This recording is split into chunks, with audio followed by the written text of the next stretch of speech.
Hello மக்களே, welcome back to my channel வள்ளியருண். இன்னைக்கு பார்க்க போகிற ரெசிபி ஒரு சுவையான கொள்ளு ரசம். வாங்க எப்படி செய்கிறதுன்னு பார்க்கலாம். 1/4 டம்ளர் கொல்லை நான் நல்லா ஒரு 5 மினிட்ஸ்க்கு ரோஸ்ட் பண்ணி எடுத்துக்கிறேன். இந்த மாதிரி கொல்லை வறுத்துட்டு சேர்க்கும் போது உங்களுக்கு நல்லா வாசமாக இருக்கும். 1/4 கிளாஸ் துவரம் பருப்பு ஆட் பண்ணி நல்லா வாஷ் பண்ணி எடுத்துக்கோங்க. 1/4 ஸ்பூன் பெப்பர் ஆட் பண்ணிக்கலாம். ஒரு சிட்டிகை மஞ்சத்தூள் ஆட் பண்ணிக்கோங்க. ஒரு தக்காளி பழத்தை கட் பண்ணி வச்சிருக்கேன், ஆட் பண்ணிக்கலாம். குக்கரை மூடி ஒரு 4 to 5 விசில் விட்டு எடுத்து இப்போ கடாய் வச்சு கொஞ்சமாக எண்ணெய் ஆட் பண்ணி 1/4 ஸ்பூன் கடுகு போட்டு நல்லா பொரிய விடுங்க. மிளகு 1 ஸ்பூன், 2 சின்ன வெங்காயம், 1 ஸ்பூன் ஜீரகம், வரமிளகா, 5 பல் பூண்டு, ஒரு கைப்பிடி கொத்தமல்லி தழை போட்டு ரஃபாக பவுடர் பண்ணி எடுத்துக்கோங்க. இப்போ இதை ஆயிலில் ஆட் பண்ணி நல்லா ஃப்ரை பண்ணிக்கலாம். இப்படி ஆயிலில் ஃப்ரை பண்ணும் போது ரசத்தோட டேஸ்ட் நல்லா இருக்கும். ஒரு பிஞ்ச் பெருங்காயம் ஆட் பண்ணி நல்லா ரோஸ்ட் பண்ணிக்கலாம்.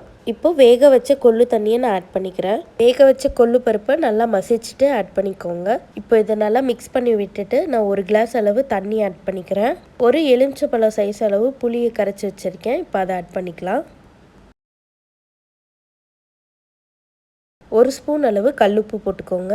இந்த ஸ்டேஜில் ஒரு வரமிளகாய் ஆட் பண்ணிக்கிறேன். நான் காரம் கொஞ்சம் சட்டில் தான் போட்டிருக்கேன். பாஸ்ட் 1 வீக்காகவே நல்ல மழை பெய்யுது. சளி பிடிக்க நிறைய சான்சஸ் இருக்குது. ஸோ அதுக்கு ஒரு சூப்பரான சொல்யூஷன் தான் இந்த கொள்ளு ரசம். இப்போ நல்லா கொதிச்சிருச்சு. ஃபைனலாக ஒரு ட்ராப் தண்ணி ஆட் பண்ணி ஸ்டவ் ஆஃப் பண்ணிக்கோங்க. கொத்தமல்லி தழை போட்டு கார்னிஷ் பண்ணி எடுத்திங்கன்னா சுவையான கொள்ளு ரசம் ரெடி. சூடான சாதத்தில் நல்லா தாராளமான கொள்ளு ரசத்தை ஊற்றி கூட ஒரு எக் சிந்தாமணி வச்சு சாப்பிட்டிங்கன்னா வேறு லெவலில் இருக்கும். எக் சிந்தாமணி ரெசிபி கீழே ரிலேட்டட் வீடியோஸில் வைக்கிறேன், பார்க்காதவங்க போய் பார்த்து தெரிஞ்சுக்கோங்க. இது போல் இன்னொரு இன்ட்ரெஸ்டிங் ரெசிபியில் உங்களை சந்திக்கிறேன். தேங்க்ஸ் ஃபார் வாட்சிங். Please subscribe my channel. Bye bye.